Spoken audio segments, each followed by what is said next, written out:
warahmatullahi wabarakatuh. Perkenalkan, nama saya Deswita Putri Eka Wutianti, kelas 5 dari SD Negeri 2 Sendangrejo.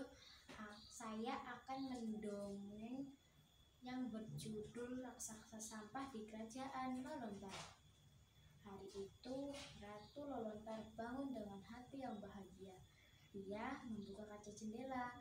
Matahari pagi baru saja muncul. Cahayanya yang hangat membuat hati Ratu Lolontar semakin bersemangat.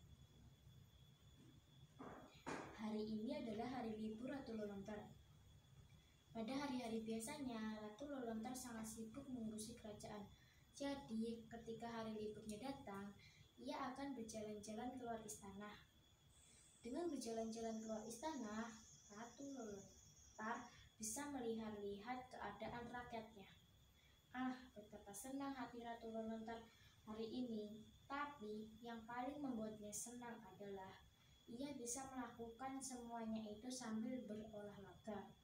Mengapa? Karena Ratu Lolontar tidak menggunakan kereta kuda, tetapi berjalan kaki.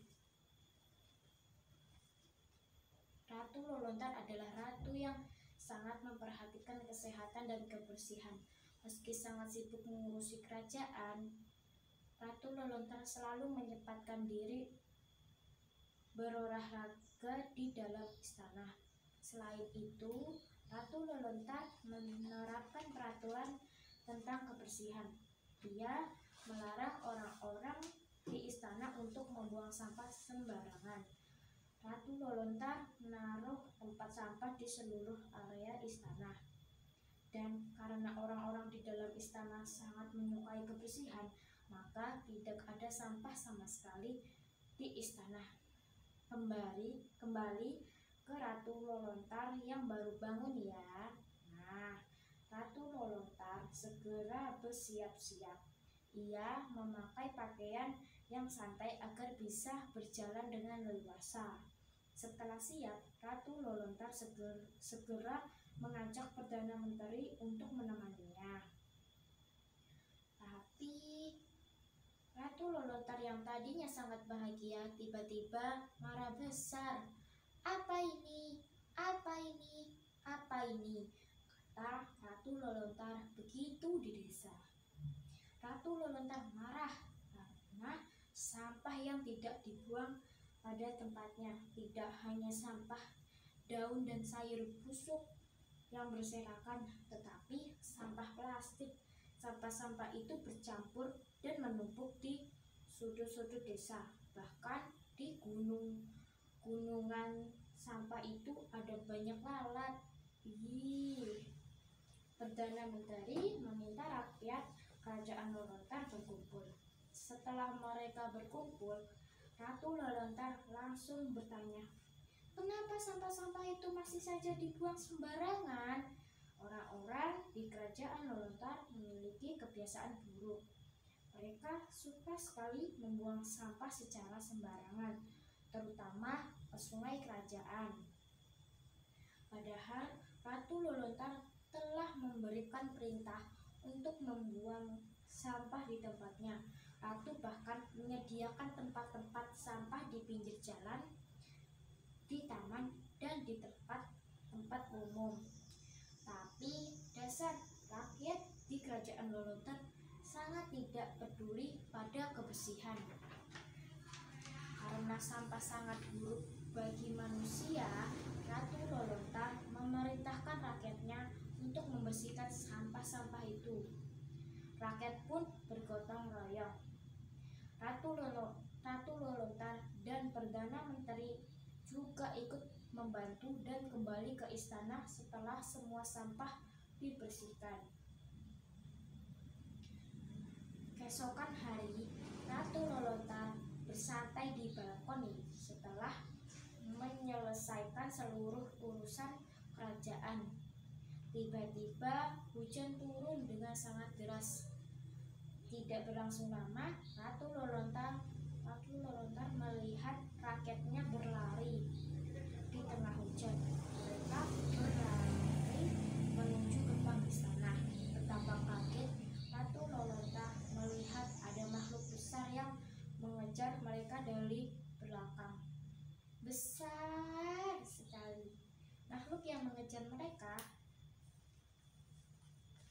itu mirip sekali dengan raksasa yang pernah diceritakan neneknya. Nenek menyebutnya dengan raksasa sampah.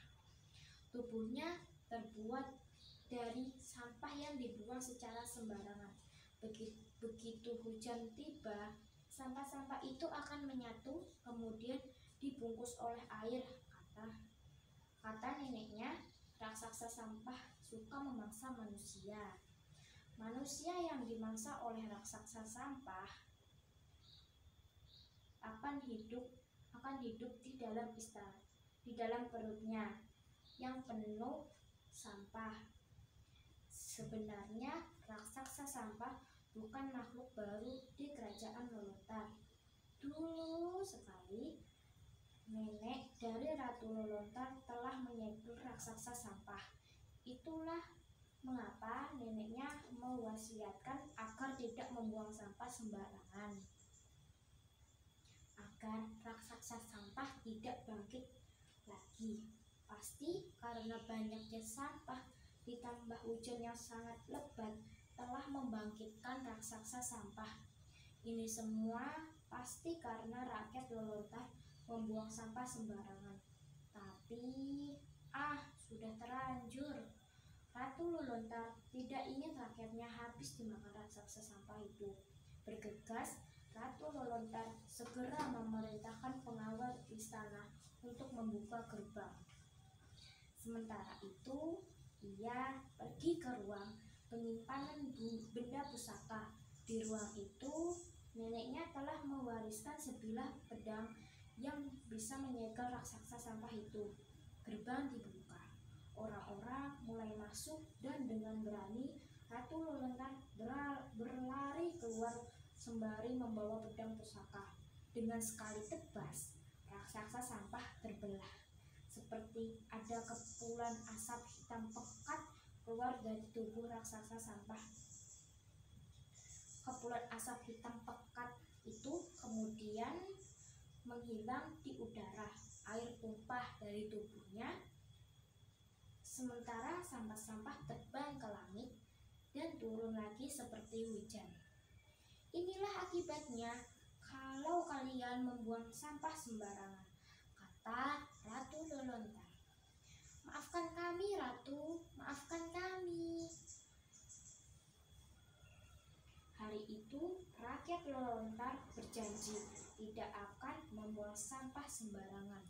Mereka menjaga lingkungan tempat tinggal mereka dari sampah agar musim penghujan nanti raksasa sampah tidak bangkit lagi.